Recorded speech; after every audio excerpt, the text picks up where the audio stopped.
கவியரசர் கண்ணதாசன் அவர்கள் இறந்து 45 வருடங்கள் நெருங்கிக் கொண்டிருக்கிறது. தன்னுடைய 22 வயதிலே பாடல் எழுதும் பணியை ஆரம்பித்த கண்ணதாசன் அவர்கள் தன்னுடைய 54வது வயது வரைக்கும் அந்த பணியிலே கவனம் செலுத்தினார். 5000க்கு மேற்பட்ட பாடல்களை இதுவரையில் தமிழ் திரையுலக ரசிக சொந்தங்களுக்காக தந்துவிட்டு விடைபெற்றிருக்கிறார் கண்ணதாசன் அவர்கள். அவை வெறுமனவே பாடல்கள் மட்டுமல்ல, வாழ்க்கையிலே நாங்கள் படிக்க வேண்டிய மிகப்பெரிய பாடங்கள் அவை. கவியரசர் கண்ணதாசன் அவர்கள் தன்னுடைய முதல் பாடலை எழுதியது 1949ஆம் ஆண்டு அவருடைய 22வது வயதிலே. 1981ஆம் ஆண்டு அவர் இறக்கும் வரை இந்த 32 வருடங்களிலே அவர் எழுதிய 5000க்கு மேற்பட்ட பாடல்களில் எப்பொழுதும் அவரை நினைவுபடுத்தக்கூடிய வகையிலான மிகச்சிறந்த முத்தான ஒரு 10 பாடல்கள் எவை என்பதை பற்றி தான் இந்த வீடியோ பதிவில் பார்க்க போகின்றோம். இந்த பாடல்களிலே நடிகர்களாக சிவகுமார் அவர்கள், சூப்பர் ஸ்டார் ரஜினிகாந்த் அவர்கள், கமலஹாசன் அவர்கள் என பலரும் வந்து போகின்றார்கள். KV மகாதேவன் அவர்கள், MS விஸ்வநாதன் அவர்கள், இசைஞானி இளையராஜா அவர்கள் என பல இசையமைப்பாளர்களும் வந்து போகின்றார்கள். இந்த பாடல்களுக்கு குரல் வண்ணம் கொடுத்தவர்களாக PV ஸ்ரீனிவாஸ் அவர்கள், TM சவுந்தரராஜன் அவர்கள், சீர்காழி கோவிந்தராஜன் அவர்கள், SP பாலசுப்ரமணியம் அவர்கள், KJ ஜேசுதாஸ் அவர்கள் என பலரும் வந்து போகின்றார்கள். அந்த 10 பாடல்களும் என்னென்னன்றதை ஒன்றொன்றாக தெளிவாக இப்போது பார்க்கலாம். முதலாவது பாடல் என்னன்னு கேட்டீங்கன்னா 1972ஆம் ஆண்டிலே வெளிவந்த வசந்த மாளிகை என்ற ஒரு திரைப்படத்திலே KV மகாதேவன் அவர்களுடைய இசையிலே TM சவுந்தரராஜன் அவர்கள் குரல் கொடுத்து வெளிவந்த யாருக்காக இது யாருக்காக என்ற ஒரு பாடல். இந்த பாடல் வெளிவந்த காலத்தில் இருந்து இப்போது வரைக்கும் புகழ் மங்கி போகாத கவியரசர் கண்ணதாசன் அவர்கள் எழுதிய ஒரு அற்புதமான ஒரு பாடல். எந்த இடத்திலே ஒலித்தாலும் ரசிகர்களுடைய கவனத்தை ஈர்க்கக்கூடிய ஒரு மிகச்சிறந்த பாடல் என்று சொன்னால் இந்த பாடலை சொல்லலாம். காதலையும் வலியையும் பின்னி பிணைந்து கவியரசர் கண்ணதாசன் மிக அற்புதமாக இந்த பாடலை எழுதியிருப்பார். மரணம் என்னும் தூது வந்தது, அது மங்கு என்னும் வடிவில் வந்தது, சொர்க்கம் என்று தானே நான் நினைத்தது, அது நரகமாக மாறிவிட்டது, எழுதுங்கள் என் கல்லறையில் அவள் இரக்கமில்லாதவள் என்று, பாடுங்கள் என் கல்லறையில் இவன் பைத்தியக்காரன் என்று காதல், வலி, ஒரு ஏமாற்றம், இப்படியான உணர்வுகள் எல்லாவற்றையும் பின்னி பிணைந்து எழுதிய ஒரு மிகச்சிறந்த பாடல் இது. அடுத்த பாடல் 1979 வெளிவந்த ஏணி படிகள் என்ற ஒரு திரைப்படம். சிவகுமார் அவர்களும் சோபா அவர்களும் இணைந்து நடித்த ஒரு படம். இந்த படத்தில் அமைய பெற்றிருக்கக்கூடிய ஒரு பாடல் தான் இந்த பூந்தேனில் கலந்து பொன்வண்டு எழுந்து. காதலையும் இயற்கையையும் கோர்த்து மிக அற்புதமாக கவியரசர் கண்ணதாசன் எழுதிய ஒரு மிகச்சிறந்த ஒரு பாடல் இது. இந்த பாடல் பாத்தீங்கன்னா ஆண் குரல் வண்ணத்திலும் இருக்கிறது, பெண் குரல் வண்ணத்திலும் இருக்கிறது. ஆண் குரலில் இடம்பெற்ற பாடலை பாடும் நிலா SP பாலசுப்ரமணியம் அவர்களும், பெண் குரலிலே அமையப்பெற்ற பாடலை P சுசீலாம் அவர்களும் மிக அற்புதமாக பாடியிருப்பார்கள்.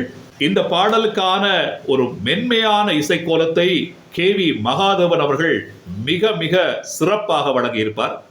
இந்த பாடலும் கவியரசர் கண்ணதாசன் அவர்களை அடிக்கடி எங்களுடைய மனதுக்குள்ளே நினைக்க செய்கின்ற ஒரு பாடல். அடுத்த பாடல் 1961 சிவாஜி கணேசன், ஜெமினி கணேசன் மற்றும் சாவித்ரி ஆகியோர் இணைந்து நடித்து வெளிவந்த பாவ மன்னிப்பு என்ற படத்திலே அமையப்பெற்ற ஒரு பாடல். காலங்களில் அவள் வசந்தம், கலைகளிலே அவள் ஓவியம் என்று சொல்லி ஆரம்பமாகிற மிகச்சிறந்த ஒரு பாடல். பாடலினுடைய வரிகளை சொல்லும் போதே கவியரசர் கண்ணதாசனுடைய வரிகள் அவ்வளவு மென்மையாக இருக்கும். விஸ்வநாதன் ராமமூர்த்தி அவர்களுடைய இசையிலே இந்த பாடலை PV ஸ்ரீனிவாஸ் அவர்கள் மிக மென்மையாக பாடி கவியரசர் கண்ணதாசன் அவர்களை எப்போதும் மனதுக்குள்ளே நினைக்க செய்திருக்கின்றார். அடுத்த பாடல் 1964 சிவாஜி கணேசன் தேவிகாவினுடைய நடிப்பிலே வெளிவந்த ஆண்டவன் கட்டளை என்ற ஒரு திரைப்படத்திலே அமையப்பெற்ற ஒரு பாடல். ஆறு மனமே ஆறு, இந்த ஆண்டவன் கட்டளை ஆறு என்று சொல்லி ஆரம்பமாக ஒரு கவியரசர் கண்ணதாசன் எழுதிய பாடல். விஸ்வநாதன் ராமமூர்த்தி அவர்களுடைய இசையிலே TM சவுந்தரராஜன் அவர்கள் பாடியிருப்பார். இந்த பாடலும் கவியரசர் கண்ணதாசன் எழுதிய மிகச்சிறந்த ஒரு பாடல். இந்த பாடல் பாத்தீங்கன்னா இறைவன் மீதான நம்பிக்கை, விதியை ஏற்றுக்கொள்ளுதல், இறைவனுடைய ஆட்சியை ஏற்றுக்கொள்ளுதல் போன்ற பல முக்கிய நம்பிக்கைகளை உருவாக்கிய ஒரு பாடல். அடுத்த பாடல் எவ்வளவு சிறப்பு வாய்ந்த ஒரு பாடல் என்றதை சொல்லவே தேவையில்லை, அவ்வளவு சிறப்பு மிக்க ஒரு பாடல் அது. கர்ணன் என்ற ஒரு திரைப்படத்திலே அமைய பெற்றது. சிவாஜி கணேசனுடைய நடிப்பிலே வெளிவந்த ஒரு திரைப்படம். 1964 வெளிவந்தது. இந்த திரைப்படத்தில் விஸ்வநாதன் ராமமூர்த்தியினுடைய இசையிலே சீர்காழி கோவிந்தராஜன் அவர்கள் பாடிய பாடல் தான் உள்ளத்தில் நல்ல உள்ளம் உறங்காதென்பது என்ற ஒரு பாடல். நட்பினுடைய மகத்துவத்தை சொல்கின்ற ஒரு பாடல். நண்பனுக்காக தன்னுடைய உயிரை தியாகம் செய்கின்ற கர்ணனுடைய நட்பின் மகிமையை சொல்கின்ற ஒரு பாடல். செஞ்சோற்று கடன் தீர்க்க சேராத இடம் தேடி என்ற அந்த வசனம், அந்த வார்த்தை வருகிற போது கண் கலங்காத ஆக்களே ரசிகர்களே இருக்க முடியாது என்று சொல்லலாம். எந்த காலத்துல இந்த பாடலை பாடினாலும், எந்த நேரத்தில் இந்த பாடலை கேட்டாலும் மனிதர்களுடைய மனங்கள், ரசிகர்களுடைய இதயங்கள் இந்த பாடலோடு பயணம் செய்யறத தடுக்கவே முடியாது. வெளிவந்து அரை நூற்றாண்டை கடந்திருந்தாலும் கூட இந்த பாடலினுடைய தரமும் மகிமையும் இன்று வரைக்கும் குன்றவில்லை. அப்படியான ஒரு அற்புதமான பாடலை கவியரசர் கண்ணதாசன் அவர்கள் எழுதியிருக்கிறார். அடுத்த பாடல் 1978 வெளிவந்த முள்ளும் மலரும் என்ற திரைப்படத்தில் அமையப்பெற்ற பாடல். செந்தாளம் பூவில் வந்தாடும் தென்றல் என் மீது மோதுதம்மா என்று சொல்லி ஆரம்பமாகிற ஒரு பாடல். டாக்டர் KJ ஜேசுதாஸ் அவர்கள் இந்த பாடலை பாடியிருப்பார். ரஜினி மற்றும் சோபா ஆகியோர் இணைந்து நடித்த திரைப்படம் தான் இந்த முள்ளும் மலரும் என்ற திரைப்படம். இசைஞானி இளையராஜா அவர்களுடைய இசைக்கோலத்தில் அமையப்பெற்ற இந்த பாடல் கவியரசர் கண்ணதாசன் அவர்களை கண்முன்னே கொண்டு வந்து நிறுத்துகிற ஒரு பாடல். அடுத்த பாடலும் சூப்பர் ஸ்டார் ரஜினிகாந்தனுடைய திரைப்படம் தான் தில்லு முள்ளு. 1981 வெளிவந்த ஒரு திரைப்படம். இதிலே ராகங்கள் 16 உருவான வரலாறு நான் பாடும் போது அறிவாயம்மா என்று சொல்லி ஆரம்பமாகிற ஒரு பாடல். காதலின் வீட்டுக்கு இசையை கற்றுக் கொடுக்க செல்கின்ற இளைஞன் தன்னுடைய பெருமைகளை தற்பெருமையோடு பாடுகிற பாடல் மட்டுமல்லாமல், அதுக்கு இடையிடையில காதலியினுடைய அந்த பெண்ணினுடைய அழகையும் இசையினூடாலே வர்ணிக்கின்ற மாதிரியான ஒரு கவி வரிகளை எழுதியிருப்பார் கவியரசர் கண்ணதாசன் அவர்கள். MSVயினுடைய இசைக்கோலத்திலே பாடும் நிலா SP பாலசுப்ரமணியம் அவர்கள் இந்த பாடலை பாடியிருப்பார். இந்த பாடலும் கூட கவியரசர் கண்ணதாசன் அவர்களை எப்போதும் ரசிகர்கள் நினைத்துக் கொள்ள செய்கின்ற ஒரு பாடல். அடுத்த பாடல் முத்துராமன் மற்றும் ஜெயலலிதா ஆகியோர் நடித்து 1973 வெளிவந்த ஒரு திரைப்படமான சூரியகாந்தி. இந்த திரைப்படத்திலே மெல்லிசை மன்னர் MSVயினுடைய இசைக்கோலத்தில் TM சௌந்தரராஜன் அவர்கள் பாடிய ஒரு மிகச்சிறந்த பாடல். பரமசிவன் கழுத்திலிருந்து பாம்பு கேட்டது கருடா சௌக்கியமா, யாரும் இருக்கும் இடத்தில் இருந்து கொண்டால் எல்லாம் சௌக்கியமே என்று சொல்லி ஆரம்பமாகிற ஒரு பாடல். வாழ்க்கையினுடைய சூழ்நிலைகள் எப்படி மாறும், அந்த மாறுகிற சூழ்நிலைகளுக்கு ஏற்ற மாதிரி மக்கள், மனிதர்கள், மனித மனங்கள் எப்படியெல்லாம் மாறுவார்கள் என்பதை ஒரு நகைச்சுவை உணர்வோட கவியரசர் கண்ணதாசன் இந்த பாடலுக்குள்ளே கொண்டு வந்து மக்களினுடைய கவனத்தை ஈர்த்திருப்பார். தோல்வி அடைந்த மனிதன், ஏமாற்றப்பட்ட மனிதர்கள் எல்லோரும் இந்த பாடலை கேட்டு தங்களுடைய மனதை ஆற்றிக்கொள்ளக்கூடிய ஒரு தேசிய கீதம் என்றால் மிகையல்ல. 1973 இந்த பாடல் வெளிவந்திருந்தாலும் இந்த காலத்திலும் இந்த பாடலை ரசனையோடு எங்களுடைய மனதுக்கு ஒரு மருந்தை தரக்கூடிய வகையிலே கேட்டு ரசிக்கிறோம் என்றால் பாருங்கள் அந்த பாட்டினுடைய தரத்தை. அடுத்த பாடல் பாலும் பழமும் என்ற ஒரு திரைப்படத்திலே அமையப்பெற்ற ஒரு பாடல். நான் பேச நினைப்பதெல்லாம் நீ பேச வேண்டும். அதாவது இரண்டர கலந்த காதலனும் காதலியும் தங்களுக்குள்ள பாடிக்கொள்றது மாதிரியான ஒரு பாடல்.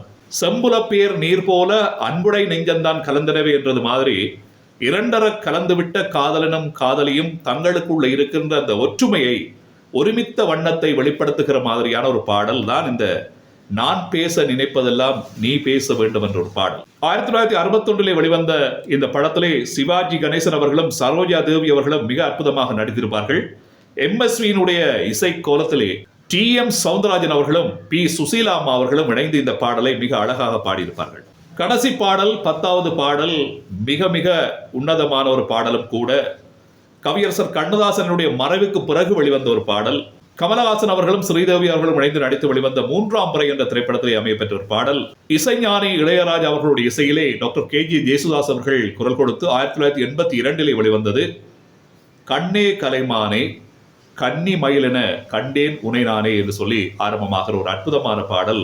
மனதால் குழந்தையாக மாறிவிட்ட காதலியை எப்படியெல்லாம் சிறப்பிப்பது, அவளை எப்படியெல்லாம் மகிழ்ச்சிப்படுத்துவது, அவளை எப்படியெல்லாம் கொஞ்சி குலாவுவது என்பது மாதிரியான உள்ளடக்கத்தை இந்த பாடலுக்குள்ளே கொண்டு வந்து கவியரசர் கண்ணதாசன் அவர்கள் எழுதியிருப்பார்.